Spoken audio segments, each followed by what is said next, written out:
Corona மாற்றம் தொடர்பாக பாமக எம்எல்ஏக்கள் 3 பேர் தமிழ்நாடு சட்டப்பேரவை செயலாளரை சந்தித்து மீண்டும் மனு அளித்து கோரிக்கை விடுத்து வருகிறார்கள். இது தொடர்பான கூடுதல் விவரங்களோடு இணைகிறார் எமது செய்தியாளர் ராஜகுமாரன்.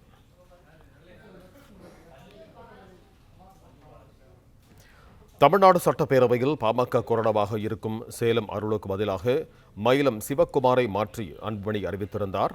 இந்த நிலையில் கொரோனா மாற்றம் தொடர்பாக தமிழ்நாடு சட்டமன்ற செயலாளருடன் பாமக எம்எல்ஏக்கள் 3 பேர் சந்தித்திருக்கிறார்கள்.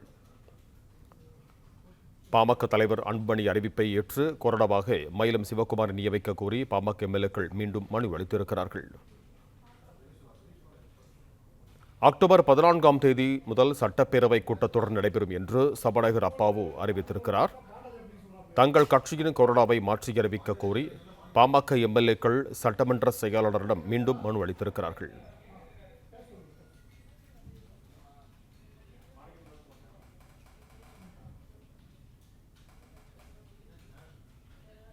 இது தொடர்பான கூடுதல் விவரங்களோடு இணைகிறார் எமது செய்தியாளர் பாண்டியராஜன். வணக்கம் பாண்டியராஜன், உங்களிடம் இருக்கும் தகவல்களை சொல்லுங்க.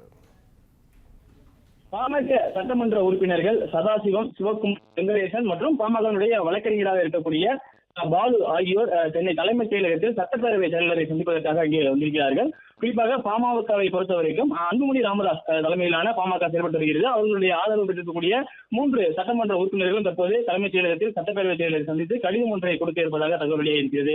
இதற்கு முன் அன்புமணி ராமதாஸ் அவர்கள் மற்றும் ராமதாஸ் அவர்கள் இடையேயான அந்த கருத்து வேறுபாடு நிலை வரும் நிலையில் ஜி.கே. மணி இதற்கு முன் பாமகவினுடைய சட்டமன்ற குழுவினுடைய தலைவராக இருந்தார். அவரை நீக்கிவிட்டு அவருக்கு பதிலாக இந்த 3 பேர் இருக்கக்கூடியவர்களுக்கான அந்த ஆதரவை வழங்க வேண்டும் என கடிதம் கொடுக்கப்பட்டிருந்தது. இந்நிலையில் வருகின்ற 14ஆம் தேதி, அதாவது அடுத்த மாதம் 14ஆம் தேதி சட்டப்பேரவை தொடங்க இருக்கின்றது.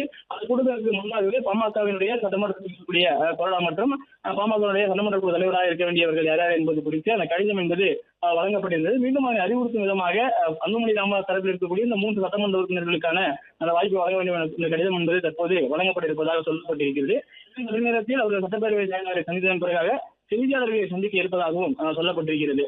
பாமகவை பொறுத்த வரைக்கும் அன்புமணி ராமதாஸ் மற்றும் நிறுவனர் ராமதாஸ் இடையே கருத்து வேறுபாடு நிலை வருகிறது. அதில் 2 சட்டமன்ற உறுப்பினர்கள் நிறுவனர் ராமதாஸின் பக்கம் இருக்கிறார்கள்.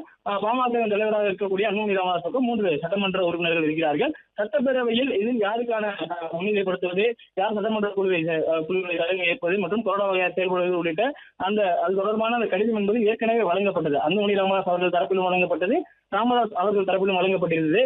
இந்நிலையில் சட்டப்பேரவை கூட்டத்திற்கான அறிவிப்பு வெளிவந்த பிறகாக பாமகவினுடைய சட்டமன்ற உறுப்பினர்களாக அன்புமணி ராமதாஸினுடைய தலைமையேற்றிருக்கக்கூடிய சதாசிவம், சிவக்குமார், வெங்கடேசன் மற்றும் பாமகவினுடைய வழக்கறிஞராக இருக்கக்கூடிய பாலு ஆகியோர் சட்டப்பேரவை செயலரை சந்திப்பதற்காக தலைமைச் செயலகம் சென்றிருக்கிறார்கள். அந்த சந்திப்பில் முடிந்ததன் பிறகாக அவர்கள் இன்னும் சற்று நேரத்தில் செய்தியாளர்களை சந்திக்க இருப்பதாகவும் சொல்லப்பட்டிருக்கிறது.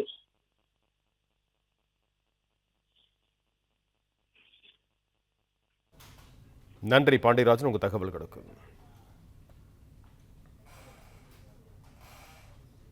பிளே ஸ்டோர் மற்றும் ஆப் ஸ்டோரில் இருந்து பாலிமர் செயலியை QR கோடு மூலம் பதிவிறக்கம் செய்யுங்கள்.